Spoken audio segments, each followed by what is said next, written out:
اعوذ باللہ من الشیطان الرجیم بسم اللہ الرحمن الرحیم نحمدک اللہم یا من نور قلوبنا بانوار المحبت العلویہ واکمل لنا دیننا بالولایت المرتضویہ واتم نعمته علینا بالہدایت الحیدریہ ونصلي ونسلم على الخاتم لما سبق والفاتح لمن غلق والمعلن الحق بالحق حبيبك وحبيبنا بالقاسم المصطفى محمد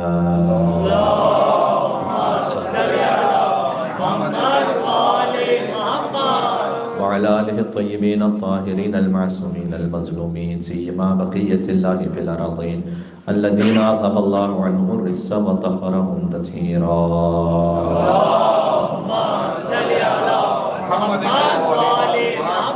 رحمة الله على محبهم واللعنة الدائمة على أعدائهم أجمعين جو کہ شب بدھ ہے، شب دعائے توسل ہے، لہذا توسل اختیار کرتے ہیں بنت رسول بی بی فاطمہ الزہرا سلام اللہ علیہا سے۔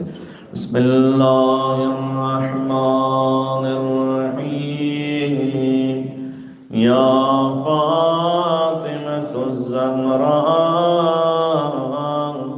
یا بنت محمد یا قرۃ عین الرسول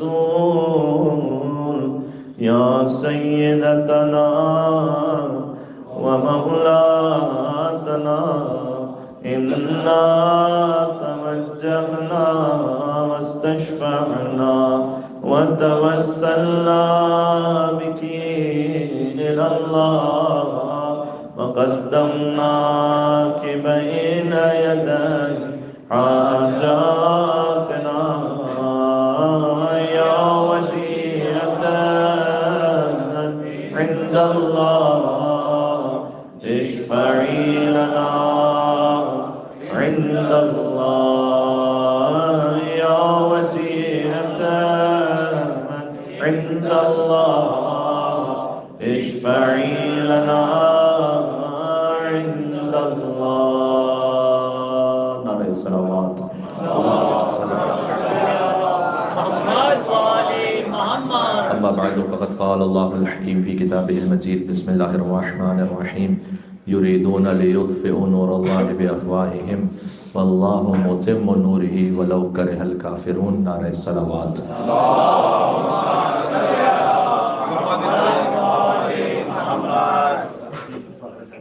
ذکر اس بی بی کا ہے کہ جو ذات میں بطول ہیں اور بات میں رسول ہیں، جن کی محبت موت کے وقت 100 مقامات پر کام آنے والی ہے۔ بنص سے حدیث سے سرکار ختمی مرتبہ حضور نے فرمایا تھا کہ یا سلمان، اے سلمان فارسی سے روایت ہے، من احب ابنتی فاطمہ فهو فی الجنت معی، جو میری بیٹی فاطمہ سے محبت رکھے وہ فقط جنت میں نہیں ہوگا، فهو فی الجنت معی، وہ جنت میں میرے ساتھ ہوگا۔ جنت میں ہونے اور جنت میں حضور کے ساتھ ہونے میں بڑا فرق ہے۔ حضور کی ہمراہی اسے نصیب ہوگی جو سیدہ کونین کی محبت رکھے اپنے دل میں۔ اور پھر فرمایا کہ میری بیٹ حب فاطمہ ینفع فی 100 موت، سیدہ کونین سلام اللہ علیہا کی محبت 100 مقام پر تمہیں کام آئے گی۔ ایسر تلک المواطن، جس میں آسان ترین موقع موت کے، مشکل کیا ہے اللہ سبحانہ وتعالی جانتا ہے۔ فرمایا کہ موت سؤال منکر و نکیر، میزان، المحاسبہ والصراط، صراط اور محاسبہ، یہاں تک 100 مقام پر سیدہ کونین کی محبت تمہیں کام آئے گی۔ اس بی بی کے ساتھ یہ ظلم 100 سال قبل ہوا، تقریباً 1344 ہجری کی بات ہے آج، 1443 ہے، یعنی 1344 میں واقع ہوا، آج 1443 ہے، 8 شوال آج ہی کا دن تھا کہ نور الانوار، جہاں اللہ سبحانہ وتعالیٰ کے نور کے اترنے کا مقام ہے، محل نور الہی ہے، انوار الہیہ کا مرکز ہے جو مقام، اس مقام کو شہید کیا گیا۔ ایک بات ذہن میں رکھیے گا کہ ان قبور کی شہادت سے اہل بیت علیہ السلام کی قبروں کی عظمت میں کوئی کمی نہیں ہوئی۔ جس طرح سے آپ امام رضا علیہ السلام کی عالی شان زری کے سامنے کھڑے ہو کر کہیں السلام علیکم امین اللہ فی ارض حجتہ علی عبادہ، ویسے ہی جنت البقیع کی شکستہ قبور کے سامنے کہیں السلام علیک امین اللہ فی ارض وحجتہ علی عبادہ اشہد انک جاہدت فی اللہ حق جہاد وعملت بکتاب واتبعت سنن نبیہ صلی اللہ علیہ وآلہ حتی دعاک اللہ الى جوار فقبضک الیہ باختیار والزم عداک الحجت مع مالک من الحجت البالغت علی جمیع خلقہ. یہ جس طریقے سے آپ امیر المومنین علی بن ابی طالب السلام کے حرم مطہر میں کہیں اسی شان و شوکت کے ساتھ جنت البقیع کی شکستہ قبور کے سامنے کہیں، کوئی فرق نہیں ہے، اسی عظمت کے ساتھ. اہل بیت علیہ السلام پر ظلم ہوا اور جو منافقین تھے وہ اور سامنے آ گئے کھل کے، ورنہ ان کی قبروں کی جو عظمت ہے وہ قبریں مومنین کے دلوں میں آباد ہے اور وہ قبریں ہمیشہ سے آباد رہیں گے. جس طریقے سے آپ کاظمین میں مولا باب الحوائج کے حرم میں کہیں کہ السلام علیکم یا اہل بیت النبوہ و معدن الرسالہ و مختلف الملائکہ و محبت الوحی و معدن الرحمہ و خزان العلم و منتہى الحلم و اصول الکرم، زیارت جامع کبیرہ کے جملوں کو پڑھیں، اسی شان و شوکت کے ساتھ، اسی افتخار کے ساتھ جنت البقیع میں کھڑے ہو کر ائمہ علیہ السلام کو مخاطب کرتے ہوئے کہیں، کوئی فرق نہیں ہے. ہاں یہ ہماری بے بضاعتی رہ گئی، ہماری کم نصیبی رہ گئی، ہماری بد نصیبی ہو گئی کہ وہ حرم اس وقت ہمارے سامنے اس طرح سے موجود نہیں ہے. تو ایک بات تو یہ ہے کہ اہل بیت علیہ السلام کے مزارات کی حرمت وہ اسی طریقے سے اللہ سبحانہ و تعالیٰ نے جو قائم کی وہ ہے، باقی ہے، اس کو ختم نہیں کر سکتا. ایک بات تو یہ. اور دوسرا یہ ہے کہ اللہ سبحانہ و تعالیٰ نے اپنے کلام میں پہلے ارشاد فرمایا ہوا ہے سورہ صف کی آیت نمبر 8 جس کو ہم نے سرنامہ کلام میں پڑھا کہ یریدون لیطفئوا نور اللہ بافواہہم. یہ اسی بات کی طرف اشارہ ہے کہ جو ہم نے بھی آپ کی خدمت میں پیش کی کہ ان کا ارادہ یہ ہے کہ یہ اپنی پھونکوں سے اللہ کے نور کو بجھا دیں. یریدون لیطفئوا نور اللہ بافواہہم، ذرا غور کیجیے گا، یہ اپنی پھونکوں سے اللہ کے نور کو بجھا دیں. اچھا پھونک سے آپ نار تو بجھا سکتے ہیں، نور کو نہیں بجھا سکتے. بات ہے نا، مل کے صلوات اور بھیجے محمد و آل محمد اللہم صلی علی محمد. آپ ایک جگہ پر نار ہے، کہیں پر اس کو پھونک سے بجھایا جا سکتا ہے، لیکن جو نور ہے، نور کا پھونک سے کیسے بجھا سکتا ہے؟ تو ان کی کوشش یہ ہے کہ اپنی پھونکوں سے اللہ کے نور کو بجھائیں گے. یریدون لیطفئوا نور اللہ بافواہہم واللہ متم نورہ. اللہ نے کہا اللہ اپنا نور تمام کر کے رہے گا. ولو کرہ الکافرون، یہاں یہ نہیں کہا کہ چاہے فاسقوں کو یہ بات کیوں نہیں بری لگے، نہیں، کافروں کو یہ بات کیوں نہ بری لگے. جو اللہ کے نور کو بجھانا چاہتے ہیں وہ فاسق نہیں ہے، فقط وہ گناہ گار نہیں ہے، وہ کافر ہے، دائرہ اسلام سے خارج ہے. ولو کرہ الکافرون، چاہے کافروں کو یہ بات کیوں نہ، کتنی ہی ناگوار کیوں نہ گزرے. اور فوراً نبی آیت میں کہا هو الذی ارسل رسولہ بالہدی والدین الحق لیظہرہ علی الدین کلہ ولو کرہ المشرکون. اور اللہ کا تو پہلے ہی ارادہ ہے، اس نے اپنے رسول کو بھیجا اس لیے ہے کہ دین حق کو تمام ادیان پر غالب کر کے رہے گا، چاہے مشرکوں کو یہ بات کتنی ناگوار کیوں نہ گزرے. بات واضح ہو رہی ہے؟ تو یہ اللہ سبحانہ و تعالیٰ کا ارادہ ہے، اور اللہ سبحانہ و تعالیٰ نے اپنے نور کو وہ تمام کر کے رہے گا. اور اس نے اپنا نور ایسے تمام کیا ہے کہ آج ہزاروں کلومیٹر دور اسی تاریخ پر ایک مقام پر آپ فرش ازا پر جمع ہیں اس واقعے کی یاد میں، اہل بیت علیہ السلام کے سوگ میں. تو گویا جنہیں اس نور سے ہدایت لینی ہے وہ دنیا میں جہاں کہیں بھی ہو، وہ انوار الہیہ سے وہ ہدایت لے رہے ہیں، ان تک وہ روشنی پہنچ رہی ہے، آج تک پہنچ رہی ہے، یہاں پہنچ رہی ہے، دنیا میں ہر جگہ پہنچ رہی ہے، جسے جسے ہدایت چاہیے. اچھا نور اللہ کا کہاں ہے، کیا ہے اللہ کا نور؟ وہ سورہ نور سے آپ کو پتہ چلے گا. سورہ نور کی آیت نمبر 35. اللہ نور السماوات والارض مثل نورہ کمشکاۃ فیہا مصباح المصباح فی زجاجۃ الزجاجۃ کأنہا کوکب دری یوقد من شجرۃ مبارکۃ زیتونۃ لا شرقیۃ ولا غربیہ یکاد زیتها یضیء ولو لم تمسسہ نار نور علی نور یہدی اللہ لنورہ من یشاء ویضرب اللہ الامثال للناس واللہ بکل شیء علیم. یہ اللہ کا نور. سورہ نور یاد رہے گا انشاءاللہ، آیت نمبر 35، اسے ذہن میں رکھیے گا. بہت ہی سمبولک آیت ہے. اللہ عز و جل نے فرمایا کہ اللہ زمین و آسمان کا نور ہے. مثل نورہ کمشکاۃ، اس کے نور کی مثل ہے کہ ایک طاق ہے. طاق کہتے ہیں جہاں دیوار میں چراغ رکھنے کی جو جگہ ہوتی ہے نا، اس کو طاق کہتے ہیں. اللہ کے نور، دیکھیں اللہ کی مثل کوئی نہیں ہے، لیس کمثلہ شیء، لیکن اس کی مثل ہے. مثل اور مثل میں فرق کیا ہے؟ مثل کہتے ہیں ذات میں اس جیسا ہونا، مثل کہتے ہیں صفات میں اس جیسا ہونا. یہ عربی زبان کی ایک لطافت ہے. بات سمجھ میں آئی کہ میں کیا عرض کرنا چاہ رہا ہوں؟ ذات میں اس کے جیسا کوئی نہیں، وہ واجب الوجود ہے، وہ کسی زمانے کا محتاج نہیں، کسی مکان کا محتاج نہیں، اس کا کوئی جسم نہیں ہے، وہ بسیط ہے، مرکب نہیں ہے، یعنی کچھ چیزوں سے مل کر نہیں بنا ہوا، بات واضح، تو اس کی ذات کی طرح تو کوئی نہیں ہے، لیس کمثلہ شیء، لیکن کیا اس نے اپنی صفات کا مظہر بنایا ہے بعض ہستیوں کو؟ ہاں، مثل ہے اللہ کے نور کی۔ مل کے صلوات بھیجے محمد وآل محمد، اللہم صل علی محمد وآل محمد۔ یہ مثل اور مثل کا فرق سمجھ میں آیا عربی زبان میں؟ اگر اللہ نے اپنی ذات کی مثل یعنی اپنی صفات کا مظہر نہ بنایا ہوتا مثلا علی ابن ابی طالب علیہ السلام کو، تو لوگ کیوں علی کے چہرے کو دیکھ کر کہتے کہ لا الہ الا اللہ ما اسخا ھذا الفتى، لا الہ الا اللہ ما اکرم ھذا الفتى، لا الہ الا اللہ ما اشجع ھذا الفتى۔ مولا علی کے چہرے کو دیکھ کے لوگ کہتے تھے کہ لا الہ الا اللہ، خدا کے سوا کوئی معبود نہیں، کتنا شجاع ہے یہ جوان، خدا کے سوا کوئی معبود نہیں، کتنا کریم ہے یہ جوان، خدا کے سوا کوئی معبود نہیں، کتنا سخی ہے یہ جوان۔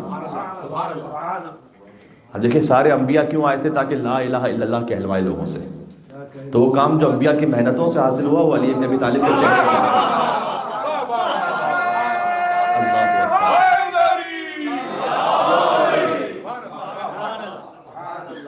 بعض علماء نے اسی لیے لکھا کہ اسی لیے حضور نے فرمایا تھا کہ النظر الی وجہ علی عباد، کیونکہ علی کے چہرے کو دیکھ کر لا الہ الا اللہ نکلتا تھا زبان سے، ذکر خدا جاری ہوتا تھا۔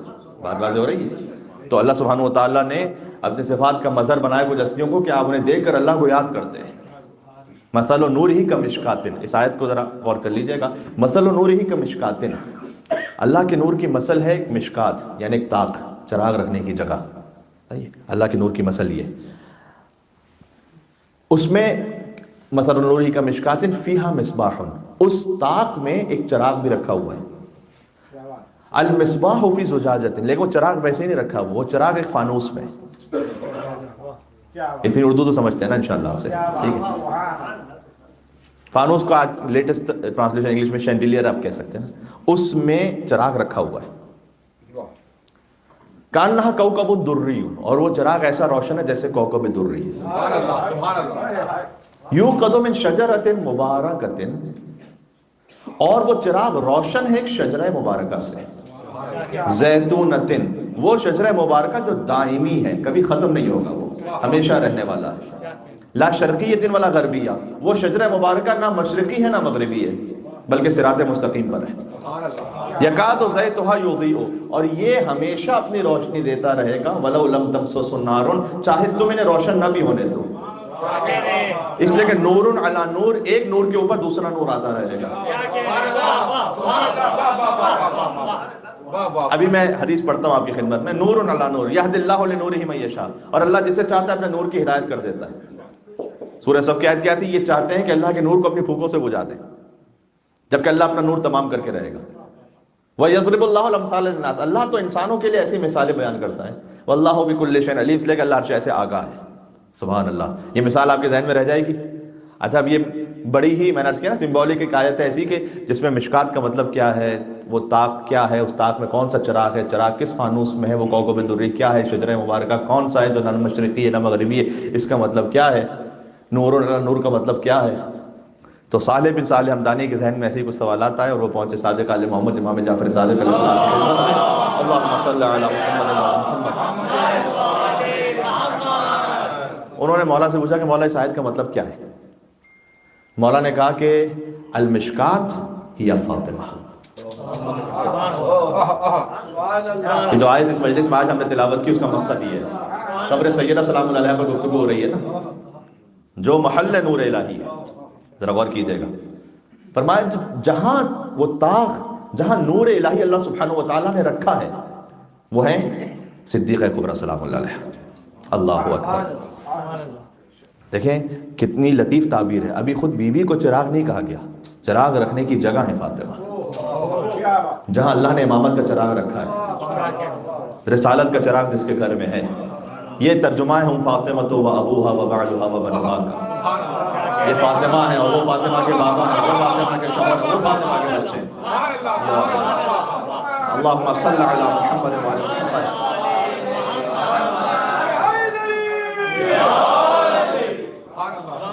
سلام اللہ علیہم اجمعین۔ طاق سے مراد فرمایا بی بی سیدہ سلام اللہ علیہ۔ المصباح والحسن، امام حسن علیہ السلام کی قبر مطہر جرز البقیع میں ہے۔ سیدہ کونین سلام اللہ علیہ کی قبر کے بارے میں 3 احتمال ہیں۔ یا جنت البقیع میں ہے یا خود روضہ رسول کے ساتھ ہے یا خود حجرے میں ہے بیوی کے. لیکن امام حسن علیہ السلام کی قبر اس کے بارے میں کوئی احتمال، وہ جنت البقیع ہی میں ہے. یا بی بی سیدہ سلام اللہ علیہ کی قبر جنت البقیع میں ہے، یا حضرت فاطمہ بنت اسد امیر المومنین کی والدہ، ان کی قبر وہاں پر ہے. تو چراغ جہاں اس طاق میں رکھا ہوا ہے وہ مصباح امام حسن علیہ السلام ہے، چھٹے امام نے فرمایا.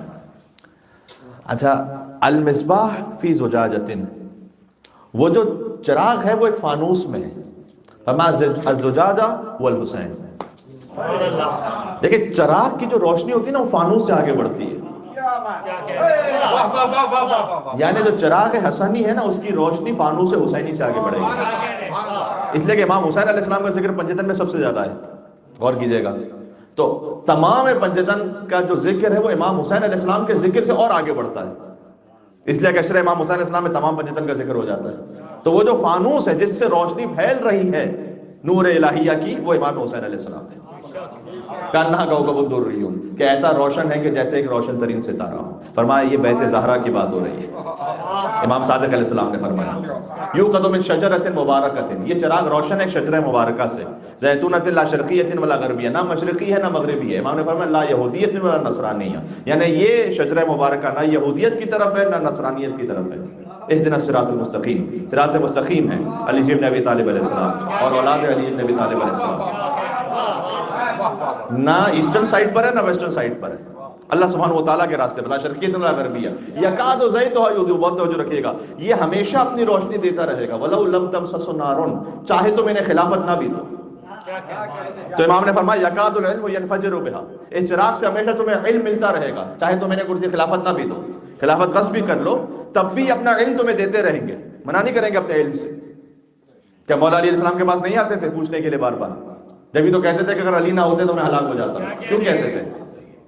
بات واضح ہو رہی ہے. تو یہ اپنا علم تمہیں دیتے رہیں گے چاہے تم انہیں ان کا حق نہ دو. کیوں؟ نور علی نور، اس لیے کہ ایک امام کے بعد دوسرا امام آتا رہے گا. الامام بعدہ امام، ایک امام کو شہید کو تو ایک اور امام آئے گا. اللہ تعالیٰ نے نور کا سلسلہ رکھا ہے اور اللہ تعالیٰ انسانوں کے لیے مثالیں بیان کرتا ہے اور اللہ جسے چاہتا ہے اپنے نور کی ہدایت کر دیتا ہے. بات ختم ہو گئی بس. سورہ نور کی آیت نمبر 35 ہے، اس سے اگلی آیت ہے 36. فی بیوت اذن اللہ ان ترفع ویذکر فیہا اسمہ. ذرا غور کیجئے گا، اللہ نے اپنا نور کچھ ایسے گھروں میں رکھا ہے کہ جن کے ذکر کو بلند کرنے کا اللہ نے حکم دیا ہے. یسبح لہ فیہا بالغدو والآصال. آج کچھ قرآن کی آیات سے گفتگو ہو گئی. یسبح لہ فیہا بالغدو والآصال، اور یہ گھر وہ ہیں کہ جہاں صبح اور شام اللہ کی تسبیح پڑھی جاتی ہے. سبحان اللہ. ایک ایسی علامت اللہ تعالیٰ نے بیان کی ہے. میں آپ سے ایک سوال پوچھوں گا، فوراً آپ پہنچ جائیں گے. نماز کے بعد کی تسبیح آپ کو کس گھر سے ملی ہے؟ تسبیح بی بی فاطمہ الزہرا سلام اللہ علیہا. فرمایا اللہ سبحانہ و تعالیٰ نے کہ یہ نور اللہ سبحانہ و تعالیٰ نے کچھ ایسے گھروں میں ہے کہ جس کے ذکر کو بلند کرنے کا اللہ نے حکم دیا ہے. اچھا آپ غور کیجئے گا، یہاں پر بیوت کا لفظ ہے، پلورل ہے، یعنی کچھ گھر ہیں، یعنی ایک گھر سے زیادہ کا ذکر یہاں ہو رہا ہے. تو کسی نے اٹھ کے سوال کیا یا رسول اللہ، اچھا یہ شیعہ سنی کتاب میں، اب یہ جو حدیث سنا رہا ہوں یہ دونوں کتابوں موجود ہے. شواہد التنزیل اہل سنت تفسیر ہے اور بہار الانوار میں آپ کو مل جائے گی، اور ہمارے شیعہ کتابوں میں اور جگہوں پہ یہ کتاب حدیث مل جائے گی کہ اس آیت کے نازل ہونے کے بعد حضور سے پوچھا گیا کہ ای البیوت حاضی، یا رسول اللہ یہ کون سے گھر ہیں کہ جن کا ذکر اس آیت میں جہاں اللہ نے اپنا نور رکھا ہے؟ تو حضور نے کہا یہ بیوت الانبیاء، یہ انبیاء کے گھر ہیں جہاں اللہ سبحانہ و تعالیٰ نے اپنا نور رکھا ہے. اچھا بات کافی تھی، لیکن ایک صاحب کھڑے ہوئے، فقام الیہ فلان، تاریخ میں نام تو لکھا ہوا ہے، میں مجلس کے تقدس کی وجہ سے نام نہیں لیتا اس وقت. تو ایک صاحب کھڑے ہوئے اور انہوں نے پوچھا کہ ھذا البیت منہا، کیا یہ گھر بھی انہی میں سے ہے؟ واشار الی بیت علی و فاطمہ، انہوں نے اشارہ کیا مولا علی اور بی بی سیدہ کے گھر کی طرف، کیا یہ گھر بھی انہی میں سے ہے؟ اچھا اس کا مطلب ہے کہ تمام بزرگ اصحاب اس بات کو جانتے تھے کہ جب رسول اللہ انبیاء کی فضیلت بیان کرے تو کوئی اور صحابی تو اس میں شریک نہیں ہو سکتا، شریک ہو سکتے ہیں تو علی بن ابی طالب ہو سکتے ہیں. یہ بہت واضح تھا ان کے لیے. ھذا البیت منہا، کیا یہ گھر انہی میں سے ہے کہ جن کی فضیلت کا اللہ سبحانہ و تعالیٰ نے، جن گھروں کی تعظیم کا اللہ نے حکم دیا ہے؟ تو حضور نے یقین فرمائے گا یہ نہیں فرمایا کہ یہ گھر انہی میں سے ہے، فرمایا نام من افضلھا.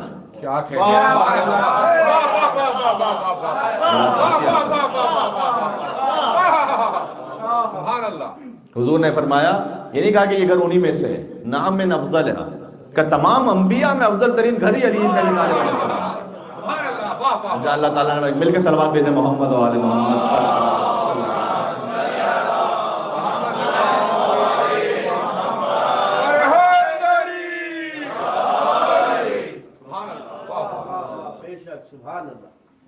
یہ گھر بھی محل انوار الہیہ ہے، یعنی اللہ سبحانہ وتعالیٰ کے نور کا مقام ہے، اور ان کی قبور بھی. ان قبور کے لیے خاص زیارت جامع کبیرہ میں ہمیں اہتمام کہا گیا ہے. آپ زیارت جامع کبیرہ ہم نے بھی اس کو کوشش کی کہ بار بار یہ عرض کیا جائے کہ اسے پڑھا کیجئے، چاہے آپ اسے ایک ساتھ نہ پڑھ سکیں تو اس کو ڈیوائیڈ کر کے وقفے وقفے سے پڑھا کیجئے، لیکن اس کا ترجمہ بھی ضرور دیکھا کیجئے کہ کیا ہے اس میں. اس میں یہ ہے کہ اسماؤکم فی الاسماء واجسادکم فی الاجساد وارواحکم فی الارواح وانفسکم فی النفوس واثارکم فی الاثار وقبورکم فی القبور. اہل بیت سارے ناموں میں آپ کے نام بہترین ہیں، اور تمام اجساد میں آپ کے جسد بہترین ہیں، اور تمام نفوس میں آپ کے نفس بہترین ہیں، اور تمام ارواح میں آپ کی روحیں بہترین ہیں، اور تمام آثار میں آپ کے آثار بہترین ہیں. وقبورکم فی القبور، اور تمام قبروں میں آپ کی قبریں ہیں جنہیں اللہ سبحانہ وتعالیٰ نے مقام اور احترام دیا ہے. ایک آیت ہے قرآن کریم میں قل یا عبادی الذین اسرفوا علی انفسہم لا تقنطوا من رحمۃ اللہ ان اللہ یغفر الذنوب جميعا.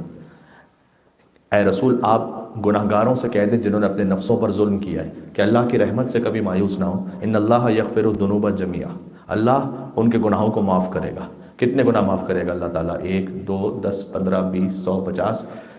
ان اللہ یغفر الذنوب جميعا، اگر سچی توبہ کے ساتھ آؤ گے تو سارے گناہ معاف کرے گا. یہ مولانا فرمان علی صاحب کا بھی جو ترجمہ شدہ قرآن ہے اس میں بھی آپ حاشیے میں دیکھیں گا حدیث موجود ہے، اور تفسیر کی کتابوں میں تو بہت جگہوں پر ہے. جب یہ آیت نازل ہوئی حضور نے یہ فرمایا، خود 5ویں امام سے بھی روایت ہے جن کی قبر جنت البقیع میں ہے، 5ویں امام امام محمد باقر علیہ السلام.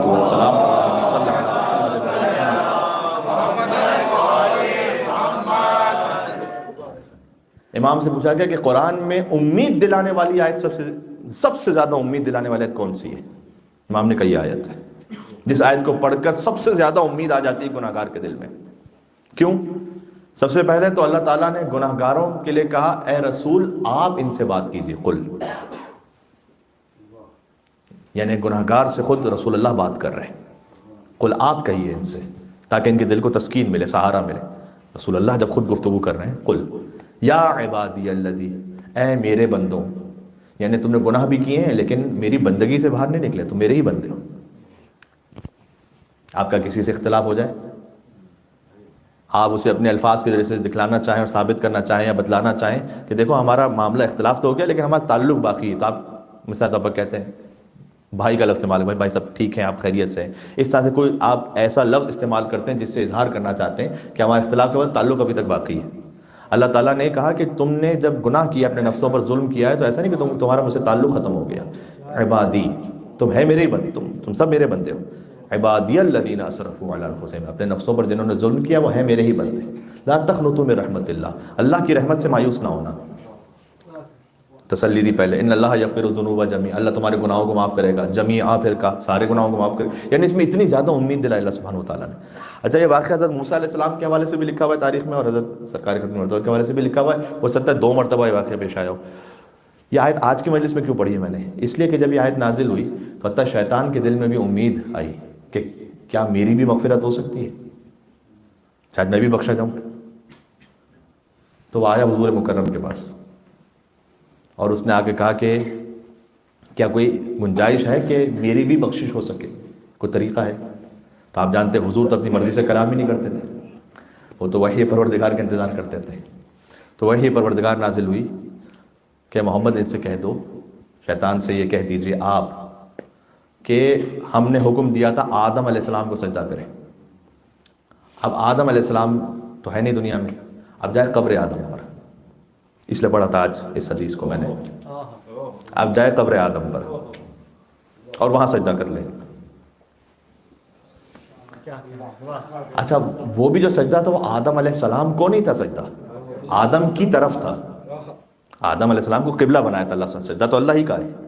بات واضح ہے نا؟ یہ قبر کو سجدہ نہیں ہو رہا تھا، اللہ کے حکم سے قبر کی طرف سجدہ ہو رہا ہے اس روایت میں، کیونکہ آدم علیہ السلام کو جو سجدہ نہیں کیا تھا اس کا کمپنسیشن یہاں پر ہو رہا ہے.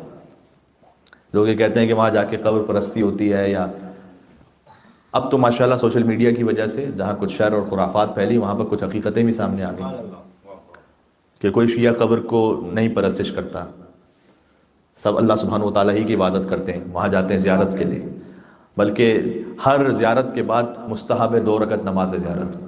یہ نماز زیارت کیا ہے؟ یہاں سے بھی زیارت وارثہ کے بعد آپ نماز زیارت پڑھتے ہیں، اور جو امام حسین السلام کی زیارت پہ جاتے ہیں وہ تو تقریباً سبھی پڑھتے ہیں وہاں پر۔ تو زیارت کی نماز کیا ہے؟ آپ نے زیارت کے بعد 2 رکعت نماز پڑھی اور اس بات کا اعلان کیا اور اظہار کیا کہ زیارت امام حسین کی ہے، عبادت اللہ سبحانہ و تعالیٰ کی ہے۔ ایسا ہی ہے، بلکہ اگر میں آپ تک پہنچا سکوں تو خود زیارت امام حسین عبادت پروردگار ہے۔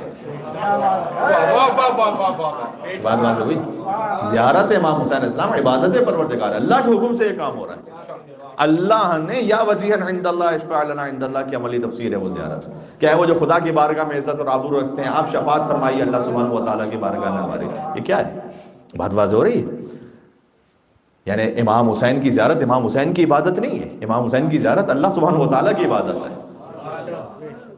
بالکل وہی بات، مولا علی علیہ السلام کے چہرے کو دیکھنا مولا علی کی عبادت نہیں ہو رہی، علی کو دیکھنا خدا کی عبادت ہو رہی ہے۔ علی ابن ابی طالب کے چہرے کو ذکر علی نے عبادت کا مطلب کیا؟ مولا علی کا ذکر کرنا، یہ مولا علی کی عبادت نہیں ہو رہی، علی کا ذکر ہو رہا ہے، عبادت اللہ کی ہو رہی ہے۔ آپ کا ذکر علی نے عبادت، نعرہ حیدری یا علی کہنا، آپ نے یا علی اگر واقع خلوص و محبت سے اس کا اظہار کیا ہے آپ نے مولا علی کے نام کا، یا علی کہنا علی کی عبادت نہیں ہے، یا علی کہنا اللہ کی عبادت ہے۔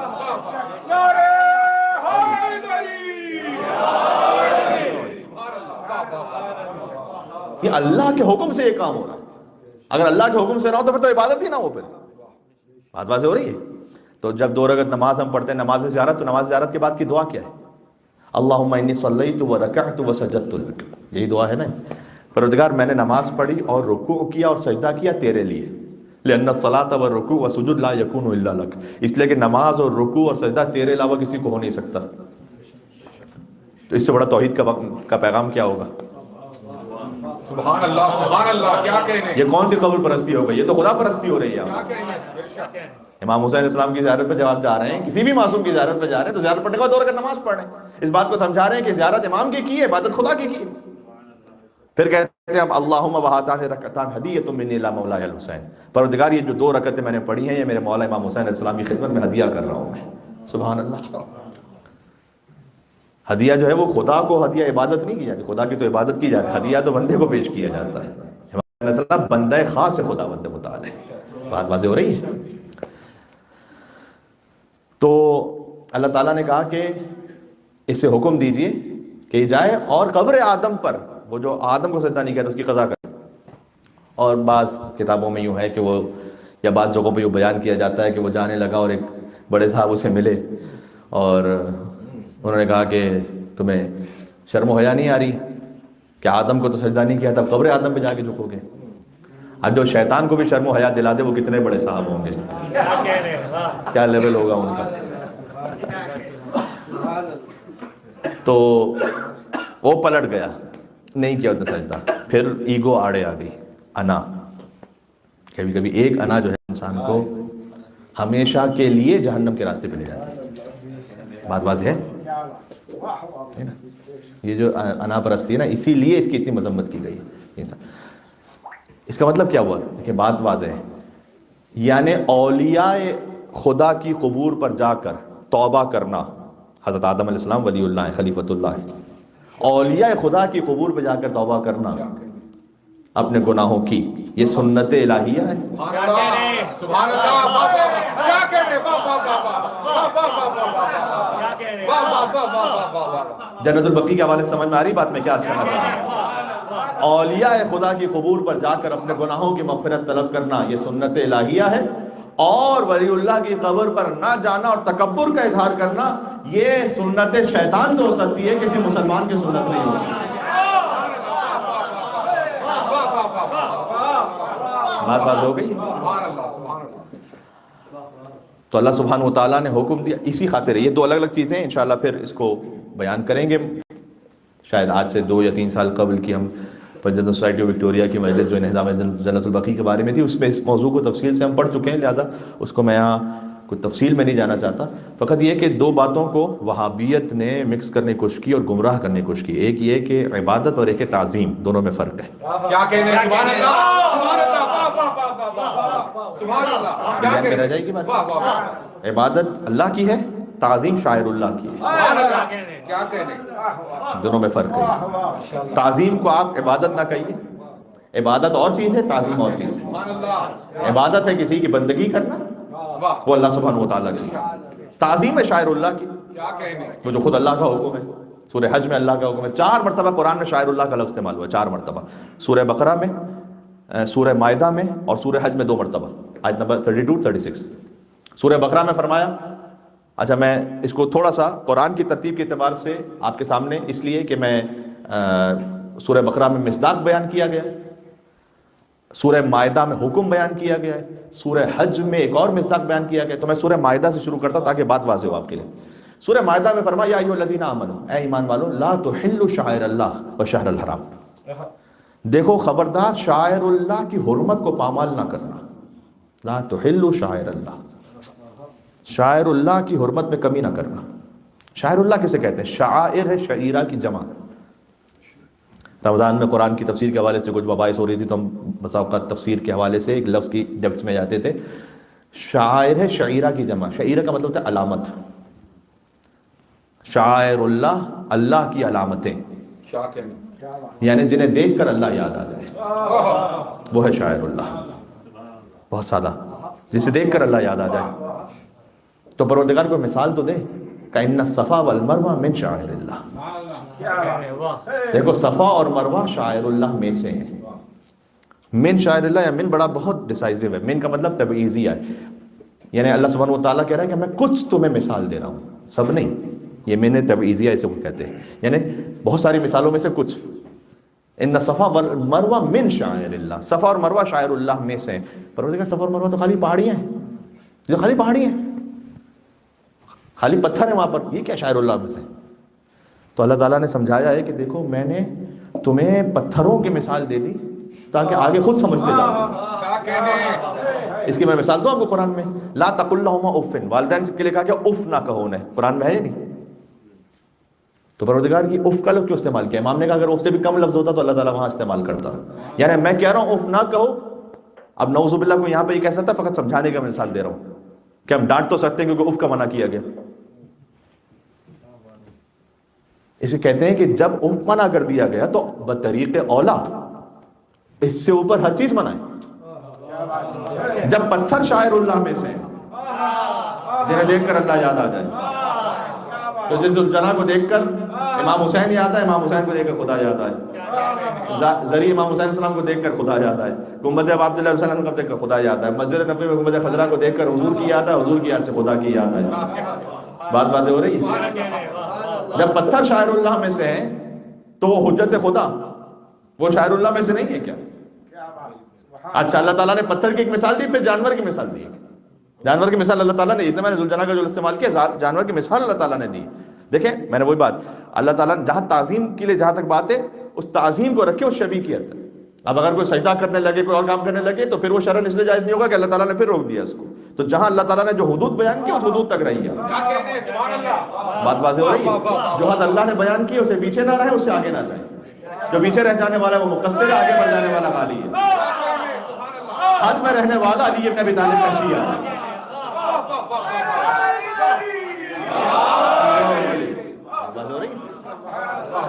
تعظیم کیجیے آپ. والبدن جعلناها لکم من شعائر اللہ، جانور کی مثال اللہ کا دی سورہ حج میں دی ہے کہ وہ اونٹ جسے تم قربانی کے لیے نشان لگا دیتے ہو وہ شاعر اللہ میں سے ایک جانور تھا. مارکیٹ میں تھا وہ ایک عام جانور ہے، لیکن جب قربانی کے لیے لے آئے شاعر اللہ میں سے. اسی لیے تو قربانی امام حسین السلام کی جان کی مثال دی تھی میں نے آپ کی خدمت میں. امام حسین ذوالجلال امام حسین السلام کے لشکر کا ایک سپاہی ہے نا. شہادت امام حسین السلام کی اطلاع خیام میں اسی نے دی ہے ذوالجلال نے، ورنہ کون تھا جو امام حسین السلام کی شہادت کی اطلاع خیام تک لے کر آتا. تو اللہ تعالیٰ نے کہا کہ وہ جانور شاعر اللہ میں سے.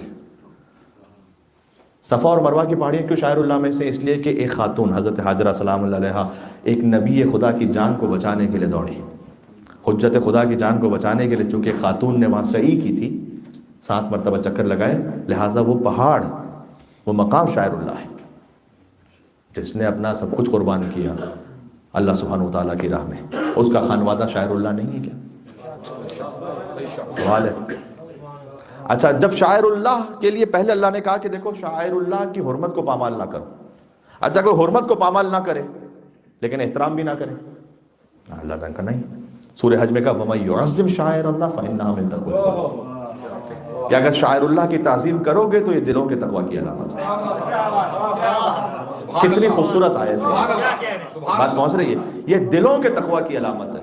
دیکھیں ایک ہوتا ہے آنکھوں کا تقوی، نظر حرام نہ رکھیں، آنکھ کا تقوی ہے، زبان سے کوئی لفظ ایسا نہ کہیں جو جائز نہیں ہے، زبان کا تقوی ہے، ہاتھ کا تقوی، پیروں کا تقوی، اعضاء کا تقوی ہے نا، لیکن اس میں سب سے اہم کیا ہے؟ ابھی میں آپ کے سامنے دعا پڑھتا ہوں، اگر میں غلط پڑھوں تو میری اصلاح کیجیے گا، یا اللہ یا رحمان یا رحیم یا مقلب القلوب ثبت سمعی علی دینک بصری علی دینک، پروردگار میرے دل کو اپنے دین پر ثابت قدم رکھ، تو کیا بصارتوں کو نہیں، سماعتوں کو نہیں، وہ بھی تو ہے نہیں، دل جب ثابت قدم رہ جائے تو نگاہیں بھی ثابت قدم رہیں گی، زبان بھی ٹھیک رہے گی اگر کسی کے دل میں تقوی ہے۔ فرمایا جو شاعر اللہ کی تعظیم کرے یہ آنکھوں کا تقوی نہیں ہے، یہ فقط ہاتھوں کا تقوی نہیں ہے، یہ دل کے تقوی کی علامت ہے۔ اہل بیت اطہار علیہ السلام کی قبور کی تعظیم یہ دل کے تقوی کی علامت ہے۔ اسی لیے تو جب آپ اس قبر پہ جاتے ہیں تو آپ پاکیزگی کو محسوس کرتے ہیں، نگاہوں کی پاکیزگی، زبان کی پاکیزگی، یہ کیوں؟ اس لیے کہ دل میں تقوی ہے، دل میں تقوی ہے، لہٰذا وہاں احترام کر رہے ہیں آپ۔ ذریعہ ابا عبداللہ علیہ السلام کا احترام کیوں ہے؟ اس لیے کہ دل کے تقوی کی علامت ہے۔ بات واضح ہو گئی؟ تو شاعر اللہ کا احترام دل کے تقوی کی علامت ہے۔ اللہ کی بظاہر عبادت بہت سے لوگ کر لیتے ہیں لیکن ان کے دل میں انا آتی ہے کہ ہم کسی اور کی تعظیم نہیں کریں گے، اسی لیے اللہ تعالیٰ نے شیطان کو جھکوایا تھا آدم علیہ السلام کے سامنے، اس نے کہا تو پروردگار تیری عبادت کر لوں گا لیکن آدم کے سامنے نہیں جھکوں گا۔ بس آج کچھ ویسے ہی شبیہ بنے ہوئے مسلمان اللہ اللہ کریں گے، یا علی نہیں بولیں گے، یا حسین نہیں بولیں گے، حجت خدا کے سامنے نہیں جھکیں گے۔ شیطان کا معاملہ کیا ہے؟ شیطان نے آدم صفی اللہ کی تعظیم نہیں کی ہے، صفی اللہ ہے نا آدم، جو آدم صفی اللہ کی تعظیم نہ کرے اللہ 6000 سال کی عبادت ہے منہ پہ مار کر اسے کہتا ہے کہ انک رجیم، تو راندہ درگاہ ہے، ملعون بھی ہے، مردود بھی ہے۔ جو آدم صفی اللہ کی تعظیم نہ کرے اللہ 6000 سال کی عبادت ہے منہ پہ مار دیتا ہے۔ تو جو علی ولی اللہ کی تعظیم نہ کرے،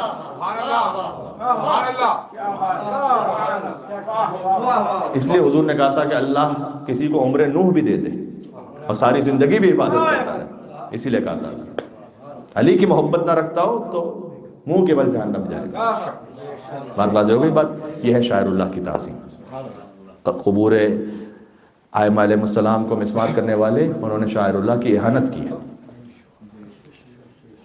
شاعر اللہ کی تعظیم دل کے تقوی کی علامت ہے، تو شاعر اللہ کی توہین دل کے فسق و فجور کی علامت ہے، دل کے کفر کی علامت ہے۔ بات واضح ہو گئی؟ تو وہ جو کفر تھا وہ کھل کے سامنے آ گیا کہ جب ٹھیک ہے ایک بات عرض کرنی تھی لیکن انشاءاللہ شب جمعہ کی جو مجلس ہے پنجتن سوسائٹی وکٹوریا میں وہ انہدام جنت البقیع کی مناسبت سے ہوگی، تو لہٰذا اس میں کچھ باتوں کا عرض کروں گا، خاص طور پر بی بی سیدہ سلام اللہ علیہا کے حوالے سے کچھ اہم باتیں ہیں، اس حوالے سے وہ انشاءاللہ بعد میں پیش کروں گا، آج کے تک اتنا کافی ہے۔ تو عزیزوں 8 شوال جب یہ سانحہ پیش آیا تو بعض جگہوں پر یہ موجود ہے کہ پہلے مدینہ کے شیعوں سے یہ کہا گیا کہ تم گراؤ ان قبروں کو اور 3 دن کی تمہیں مہلت ہے ورنہ تمہارے سر تن سے جدا کر دیں گے۔ اچھا، وہابیت نے یہ جو سانحہ ہوا ہے اس سے پہلے نجف اور کربلا پر حملہ کر کے 15,000 کے قریب مولا علی علیہ السلام کے اور اہل بیت علیہ السلام کے چاہنے والے شیعہ اور سنی کو شہید کیا تھا وہاں پر، وہ ایک واقعہ الگ ہے پورا۔ اس کے بعد یہاں مکہ مدینہ پہ جب حملہ ہوا تو 10,000 لوگ اور شہید ہوئے تھے، اور پھر یہ انہوں نے فتویٰ حاصل کیا کچھ درباری حرام خور ملاؤں سے کہ یہ شرک کی علامت ہے، نعوذ باللہ من ذالک۔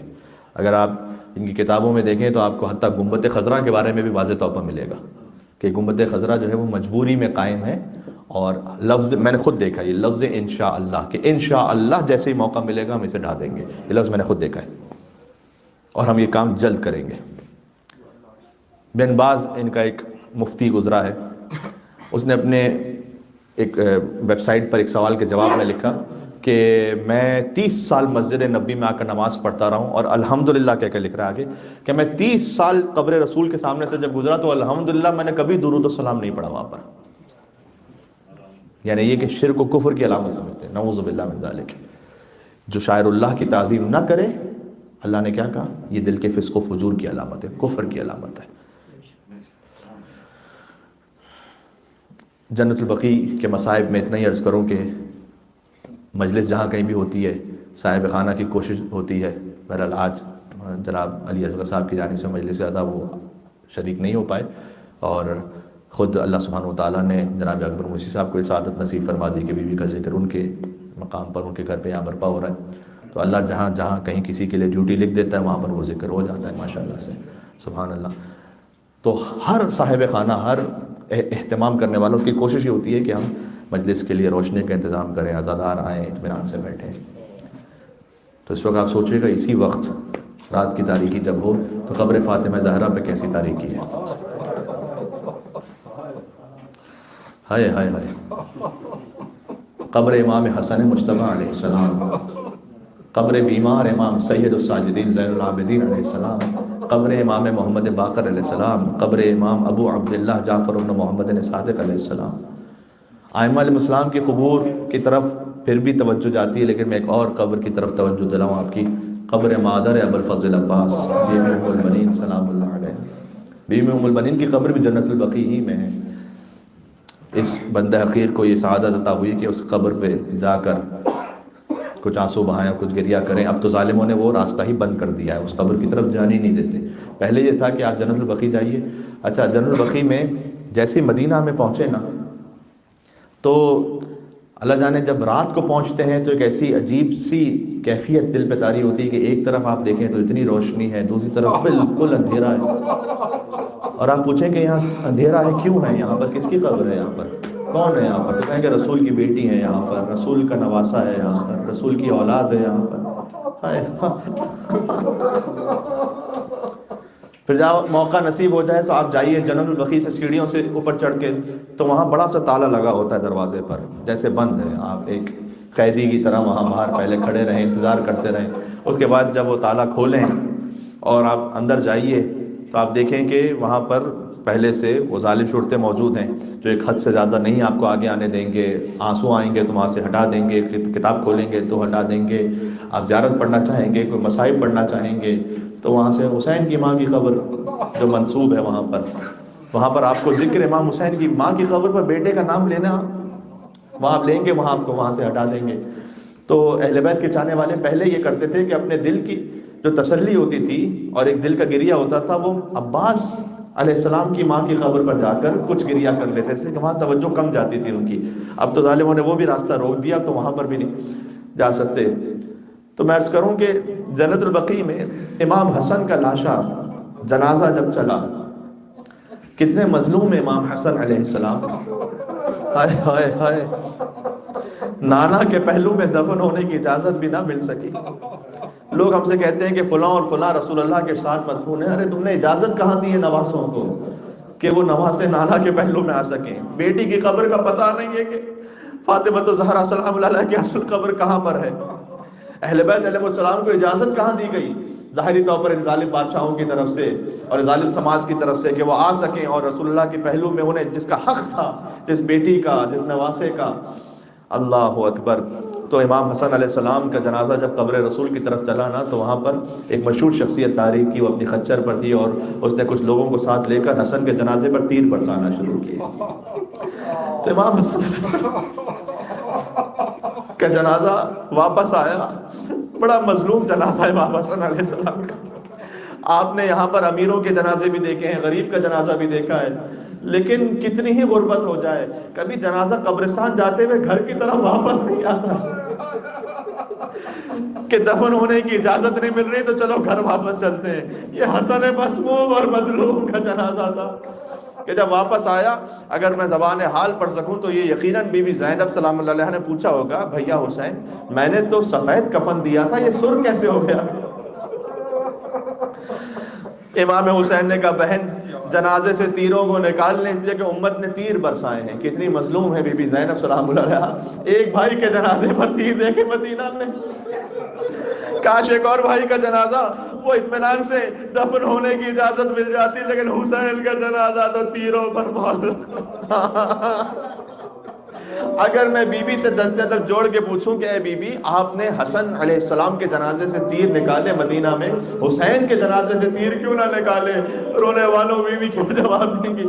بی بی عجب نہیں کہیں، مدینہ میں زینب کے ہاتھ کھلے تھے، کربلا میں وہ بہن کیسے تیر نکالے جس کے ہاتھ گردن سے بندھے ہوئے؟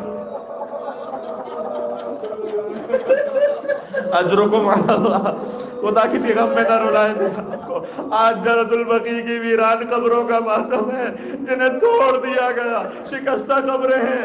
امام حسن کا جنازہ پھر جنت البقیع بقیہ کی طرف چلا۔ یہ ہے اہل بیت علیہ السلام میں سے ائمہ میں سے پہلی قبر جنت البقیع میں۔ دوسری قبر جس امام کی بنی جانتے ہیں، وہ 35 سال تک جو روتا رہا نا امام، میرے سید الساجدین زین العابدین، میرے مولا کی قبر وہاں بنی، دوسرے امام جنت البقیع میں وہ دفن ہے۔ اور امام کا جنازہ وہ تھا، اگر آپ پنجتن کے جنازوں کی تاریخ دیکھیں نا بڑی دردناک ہے۔ لوگ کہتے ہیں بھئی فاطمہ سلام اللہ کا جنازہ رات تاریخی میں کیوں اٹھایا گیا؟ اگر دن میں اٹھایا جاتا تو کچھ زیادہ لوگ شریک ہو جاتے اور رونق ہو جاتی۔ میں کہتا ہوں دن کے جنازوں کا حال دیکھا آپ نے؟ حسن کے جنازے پر کیا، حسین کا جنازہ تو کوئی اٹھانے والے۔ رسول اللہ کے جنازے پہ چند لوگ، بی بی کا جنازہ رات کی تاریکی میں، مولا علی کے جنازے پہ ایسے دفنایا گیا کہ چھٹے امام تک تو پتہ ہی نہیں تھا اس زمانے تک کہ مولا علی کی قبر بھی کہاں ہے۔ امام حسن کے جنازے پر تیروں کی بارش، حسین کا جنازہ بے گوروں کا، کوئی چادر ڈالنے والا بھی نہیں تھا امام حسین کے لاشے پر 3 دن تک۔ کوئی ایسا مظلوم نہیں، لا یومک یومک یا ابا عبداللہ الحسین، جیسے آپ مظلوم ہیں ویسے کوئی مظلوم نہیں۔ چوتھے امام کا جنازہ وہ تھا کہ جو اہل بیت میں پہلا جنازہ جو شایان شان طریقے سے اٹھا، لیکن سوچیے اس میں کیسے مصائب ہوں گے، کیونکہ شاید یہ 35 سال امام کی گریے کا اثر تھا، کیونکہ پانی کو دیکھتے تھے تو روتے تھے، ذبیحہ کو دیکھتے تھے تو روتے تھے، بازار میں جاتے تھے تو روتے تھے، کسی پردیسی کو دیکھتے تھے، غریب الوطن کو تو روتے تھے، پوچھتے تھے اگر تو یہاں مر بھی جائے مدینہ میں، تو غریب الوطن ہے تو کیا تجھے کوئی دفنا دے گا، غسل و کفن دے دے گا؟ تو وہ کہتا ہے فرزند رسول میں مسلمان، میں غریب ضرور ہوں لیکن میں مسلمان ہوں۔ امام کربلا کا رک کر کے السلام علیکم یا ابا عبداللہ فرماتے تھے، کہتے تھے بابا کوئی مسلمان بھی ہو تو غریب الوطن اسے لوگ دفنا دیتے ہیں، نواسے رسول کا جنازہ دفنانے والا کوئی نہیں تھا۔ تو امام گریا کرتے تھے نا، لہٰذا امام کے جنازے میں مدینہ میں بہت کوہرام تھا، بہت اجتماع تھا، یہ تاریخ میں لکھا ہوا ہے۔ لیکن عزیزوں دل سے پوچھو، جب بقیہ کی طرف امام زین العابدین کا جنازہ چلا ہوگا تو امام کی روح شاد ہوئی ہوگی، یا امام نے تابوت ہی سے کربلا کا رخ کر کے کہا ہوگا بابا آپ کا لال بہت شرمندہ ہے آپ سے، کل آپ کا جنازہ تو کسی نے نہ اٹھایا، میرے جنازے پر اتنے لوگ ہیں۔ 5ویں امام کا جنازہ 7 ذی الحج کو مولا کی شہادت ہوئی، وہ بھی بقیہ کی طرف چلا، امام کو زین میں زہر دیا گیا تھا۔ صادق علیہ محمد ابو عبداللہ جعفر بن محمد صادق کا جنازہ، امام کو منصور دمانقی نے زہر دیا، وہ بھی جنت البقیع کی طرف۔ لیکن سوچئے گا 6ٹھے امام کے بعد اہل بیت کو مدینہ کی سرزمین پر دفن ہی نہیں ہونے دیا گیا۔ کوئی امام نہیں 6ٹھے امام کے بعد جو مدینہ میں، جو مدینہ الرسول ہے، جو ان کے نانا کا شہر ہے، اس میں اہل بیت کو رہنے کی اجازت بھی نہ مل سکی۔ کوئی بغداد کے پل پر کسی کا لاشا پھینک دیا، امام موسی کاظم علیہ السلام، کوئی غریب الغربا مشہد میں شہر طوس میں مارا گیا۔ امام جواد علیہ السلام کو پھر بغداد بلا کر شہید کیا گیا، 10ویں امام 11ویں امام سامرہ میں شہید کیا گیا. تو امام اب چھٹے امام کے بعد اہل بیت دفن نہیں ہو پائے جنت البقیع میں. جنت البقیع بس چھٹے امام کے بعد وہ سلسلہ منقطع ہو گیا. میں آخری جملہ کہوں گا، میں نے کہا قبر مادر عباس بھی ہے جنت البقیع میں. تو اس کی کیفیت یہ ہے کہ یہی جنت البقیع ہے جس میں بی بی ام البنین بیٹھ کر لوگوں سے کہتی تھی اب مجھے ام البنین نہ کہو. بی بی کے اشعار لکھے ہوئے ہیں، یہیں بیٹھ کر مرثیہ پڑھ. جنت البقیع کا مصائب ہے اور یہیں پر انگلی سے 4 قبروں کا نشان بنا تھا. لیکن عزیزو تاریخ میں لکھا ہے ان قبروں کے نشان بنا کر بی بی اپنے عباس پہ نہیں روتی تھی، اپنے بچوں پہ نہیں روتی تھی. کہتی تھی اے میرے بچوں تمہاری ماں تو زندہ ہے، میں اس حسین پر رہوں گی جس کی ماں زندہ نہیں. کہتی تھی غریب حسین پر رہوں گی. اور کبھی اشعار جب پڑھ لیتی بِأَنَّ عَبَّاسًا قَطِيعُ الْيَمِينِ، یہ بی بی ام البنین کے اشعار ہیں. کہتی تھی کہ کاش کوئی مجھے بتائے کہ واقعاً عباس کے شان قلم ہوئے تھے. یہی جنت البقیع میں بیٹھ کر اشعار پڑھ کے کہتی تھی کاش کوئی مجھے بتلائے واقعاً عباس قطیع الیمین ہے، یعنی کہ عباس کا دایاں شانہ کسی نے قلم کیا تھا. گویا بی بی کہتی تھی عباس یقین نہیں آتا، تو اتنا شجاع تھا، کس کی جرأت ہے تیرے بازو قلم کر سکے. آخری جملہ کہوں یا حسین کہہ کے روئیں کہ مادر امام حسین کے صدقے میں. لیکن کہتی تھی عباس ویسے تو یقین نہیں آتا جب میں سنتی ہوں، لیکن سکینہ کو تماچے مارے گیا تھا تب یقین آتا ہے تیرے بازو قلم ہو گیا. اگر تو زندہ ہوتا تو کون سکینہ کو تماچے مارتا. عباس جب سنتی ہوں عابد بیمار کے پیروں میں بیڑیاں تھی، گلے میں توڑتا تو یقین آتا ہے. آخری جملہ عباس میں نے سنا کسی نے زینب کی چادر بھی چھین لیا.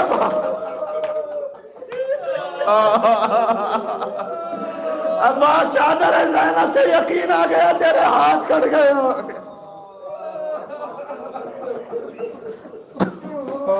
جنت البقیع میں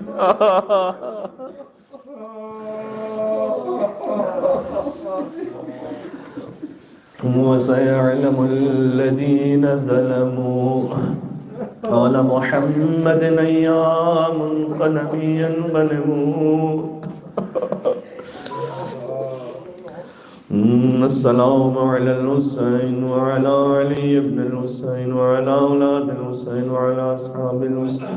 اللہم صل علی فاطمة وابیها وبعلها وبنیها والسر المستودع فیها. اے پروردگار تو درود نازل فرما بی بی فاطمہ زہرا سلام اللہ علیہا پر، اور ان کے بابا پر، اور ان کے شوہر پر، اور ان کی اولاد پر، اور اس راز پر جو تو نے حضرت سیدہ میں رکھا یعنی امام زمانہ علیہ السلام پر درود نازل فرما. اس بی بی پر سلام. یہ بی بی کی زیارت کے جملوں کا ترجمہ پڑھا. اس بی بی پر سلام جس کی قدر بھی مجہول ہے، یعنی لوگوں نے قدر نہیں کی جس بی بی کی، جن کی قبر بھی مجہول ہے، یعنی پتہ نہیں ہے کہ فاطمہ کہاں دفن ہے. اس بی بی پر سلام جن کا پہلو شکستہ ہے، جن کے شوہر مظلوم ہے، جن کی میراث کو غصب کیا گیا، یا اللہ جن کے حق کو ادا نہیں کیا گیا. پروردگار ذکر کو قبول فرما. اللہم ارزقنا مدینہ میں مدینہ منورہ کی زیارت نصیب فرما. جنت البقیع کے مزارات کو مسمار کرنے والوں ان کی اولادوں کو واصل جہنم فرما. ان مزارات کی تعمیر کے اسباب جلد سے جلد فراہم فرما. چشم تصور سے آپ ذرا سوچیں، ہر امام کے حرم کا ایک خاص دروازہ ہوتا ہے. جیسے کاظمین آپ جانتے ہیں باب المراد، یعنی آپ اس دروازے داخل، باب المراد مرادوں کا دروازہ. امام حسن کا جب حرم ہو تو کیا دروازہ ہوگا؟ باب الکریم، کریم کا دروازہ. بی بی صدیقہ کبریٰ کا جب بی بی فاطمہ کا حرم بنے تو میرا دل یہ کہتا ہے کہ جو اصل صحن ہو باب الصدیقۃ الکبریٰ، سب سے زیادہ سچ بولنے والی بی بی کا دروازہ. ہائے ہائے، جیسے دربار سے جھٹلایا گیا اس بی بی کا دروازہ. امام زین العابدین کے حرم میں وہاں ان کے صحن کا جو ان کا دروازہ ہو باب البکا، بہت زیادہ گریہ کرنے والے، بابا پر رونے والے کا دروازہ.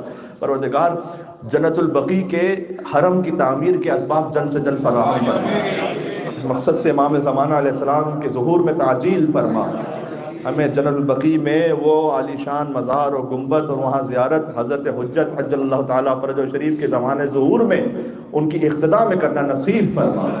ربنا تقبل منا انك انت السميع العليم بجاه محمد وآله الطيبين الطاهرين.